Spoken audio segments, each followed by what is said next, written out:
নমস্কার বন্ধুরা, মিষ্টুর রান্নাঘরে তোমাদের স্বাগত জানিয়ে শুরু করছি আমার আজকের রেসিপি। আজ আমি রান্না করব কাঁচা সিমের বিচি দিয়ে চন্দনা শুটকি। এর জন্য আমি এখানে সিমের বিচি নিয়ে নিয়েছি আর নিয়ে নিয়েছি চন্দনা শুটকি, বেগুন, আলু, পেঁয়াজ আর রসুন, আর নিয়েছি শুকনো লঙ্কা আর কাঁচা লঙ্কা।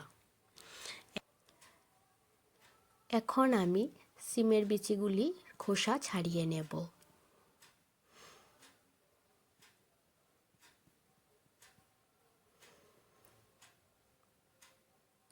আর চন্দনা শুটকিটা কেটে নেব, আলু আর বেগুন কেটে নেব, পেঁয়াজ দুটো কুচিয়ে নেব। আমার সবজি কাটা হয়ে গেছে, আলু বেগুন কাটা হয়ে গেছে, শুটকিগুলিও কাটা হয়ে গেছে, সিমের বিচি খোসা ছাড়ানো হয়ে গেছে। আর এদিকে পেঁয়াজ কুচিয়ে নিয়েছি, লঙ্কা বেটে নিয়েছি আর রসুন বেটে নিয়েছি।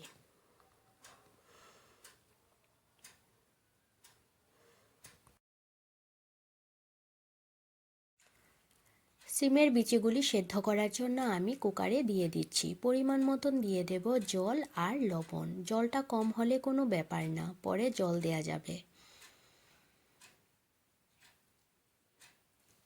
কুকারে দুটো সিটি পড়লে তারপর আমি নামিয়ে নেব।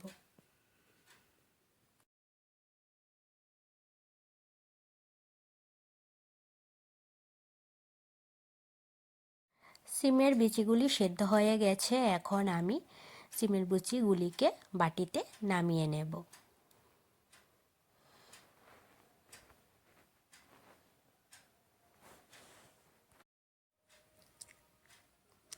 এখন আমি আলু বেগুনগুলি ভাজার জন্য গ্যাসে কড়াই বসিয়ে দিয়েছি, তেলও দিয়ে দিয়েছি। তেলটা গরম হয়ে গেছে। এখন আমি বেগুনগুলি ভেজে নেব।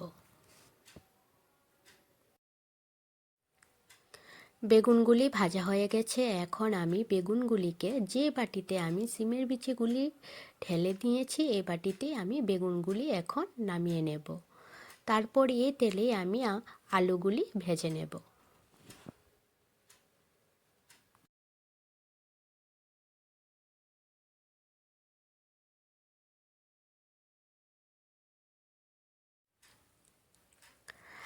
আলুগুলি ভাজা হয়ে গেছে। এখন আমি আলুগুলিকে বাটিতে নামিয়ে নেব।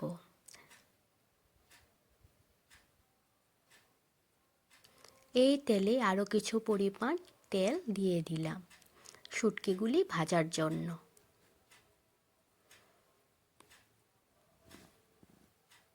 তেলটা গরম হয়ে গেছে। আমি তেলের মধ্যে সামান্য হলুদ দিয়ে এখন শুটকিগুলি ভেজে নেব। শুটকিগুলি আমি লাল লাল করে ভেজে নেব।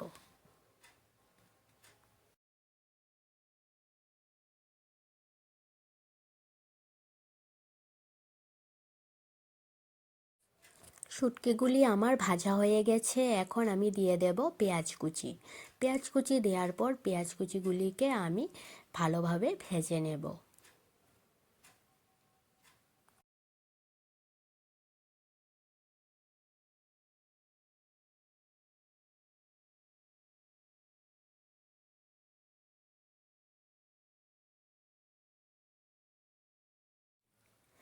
পেঁয়াজগুলি ভাজা হয়ে গেছে। এখন আমি দিয়ে দেব রসুন বাটা আর লঙ্কা বাটা।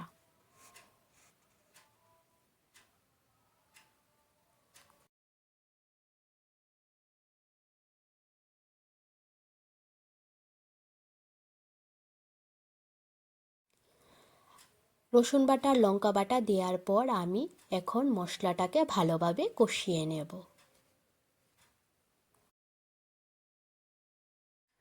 মশলাটা কষানো হয়ে গেছে।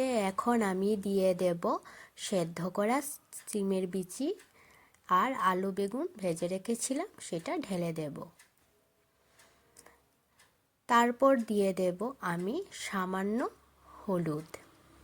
লবণটা আমি দেব না, কারণ আমি সিমের বিচিগুলি সেদ্ধ করার সময় আমি পরিমাণ মতো লবণ দিয়ে দিয়েছি। এখন আমি 5 মিনিটের জন্য ঢেকে দিচ্ছি। 5 মিনিট হয়ে গেছে, এখন আমি ঢাকনাটা তুলে নিলাম। তারপর এখানে আমার সিমের বিচি দিয়ে শুটকি তরকারিটা হয়ে গেছে। এখন আমি সিমের বিচি আর আলু কিছু ভেঙে দেব, তাহলে ঝোলটা একটু ঘন ঘন হবে। আমার রান্নাটা হয়ে গেছে, এখন আমি নামানোর আগে দিয়ে দেব ধনেপাতা কুচি, তারপর বাটিতে নামিয়ে নেব। আমার রেসিপিটি যদি ভালো লেগে থাকে তাহলে লাইক আর সাবস্ক্রাইব করে দেবে।